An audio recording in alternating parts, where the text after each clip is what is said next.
کیا بتاؤں کان شمس تجری فی وجہی، صحابہ فرماتے ہیں میرے آقا جب خوش ہوتے آپ کے ان گالوں میں ان رخساروں میں ایسے محسوس ہوتا جیسے 14ویں رات کا چاند یہاں گھوم رہا ہو۔ حضور خوش ہوئے اور آپ کے دندان مبارک تھوڑے سے باریک ایسے نکلے، آپ مسکراہٹ فرمائی، اور کیسی مسکراہٹ تھی رسول اللہ کی، یہ فرمائے سورج بھی حضور کے نور کے سامنے بے نور ہو جایا کرتا تھا۔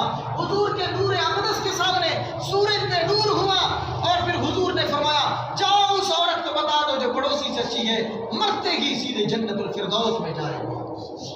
پڑوسی کے بڑے حقوق ہیں، آج ہم سے پڑوسی تنگ ہیں، آج ہم سے پڑوسی تنگ ہیں، آج ہمارے شر سے پڑوسی تنگ ہیں، ہماری تکلیف دینے سے پڑوسی تنگ ہے۔ پڑوسی کے بڑے حقوق ہیں۔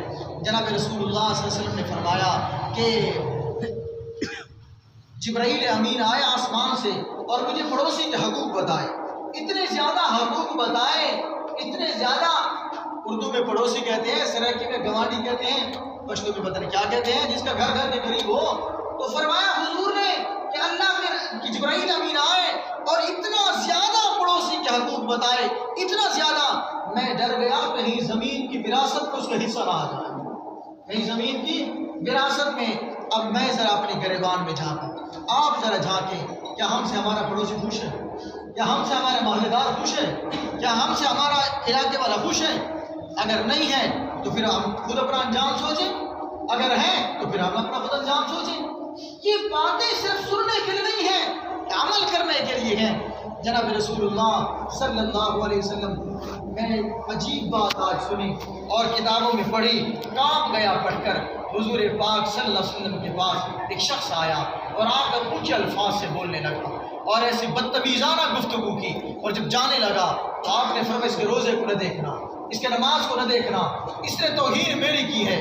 اور فرمایا لوگوں سنو، آج اس نے میری توہین کی اور قیامت تک آنے والا جو شخص میرے فرمان کی توہین کرے گا وہ اس کے برابر، وہ اس کے برابر ہوگا۔ اور پھر حضور نے فرمایا سنو، یہ دین سے ایسا نکل گیا جیسے تیر کمان سے نکل جاتا، معلوم ہوا دین ہے رسول اللہ کی غلامی کا نام، دین ہے حضور اقدس کی غلامی کا نام۔ اس لیے تو قرآن نے کہہ دیا قُلْ إِن كُنتُمْ تُحِبُّونَ اللَّهَ فَاتَّبِعُونِي يُحْبِبْكُمُ اللَّهُ۔ اگر اللہ سے محبت رکھنا چاہتے ہو پہلے نبی کی غلامی اختیار کرنی پڑے گی۔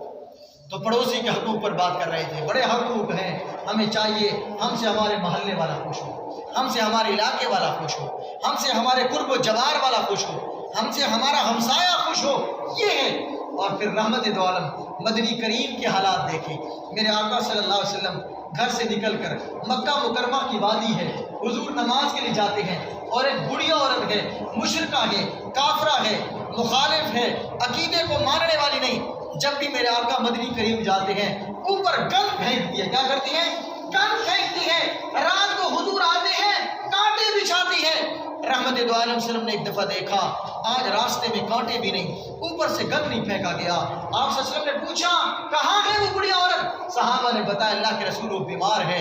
آپ نے فرمایا جاؤ اس کی بیمار کرسی کے لیے جاتے ہیں، قربان جائیں حضور صلی اللہ علیہ وسلم کی ذات مبارک پر، دشمن کے گھر اس کی بیمار کرسی کے لیے جا رہے ہیں۔ دروازہ کھٹکھٹایا، اندر سے آواز آئی من تک دل باب، کون ہو؟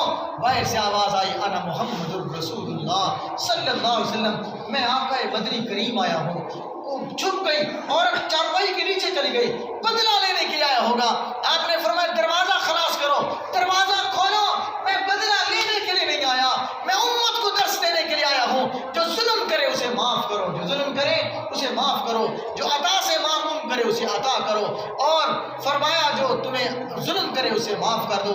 اور پھر فرمایا میں بیمار کرسی کے لیے آیا ہوں۔ اس نے دروازہ کھولا، کانپتے ہوئے، لرزتے ہوئے، ڈرتے ہوئے عرض کیا اللہ کے رسول بیمار کرسی بعد میں کرنا، پہلے مجھے کلمہ پڑھا۔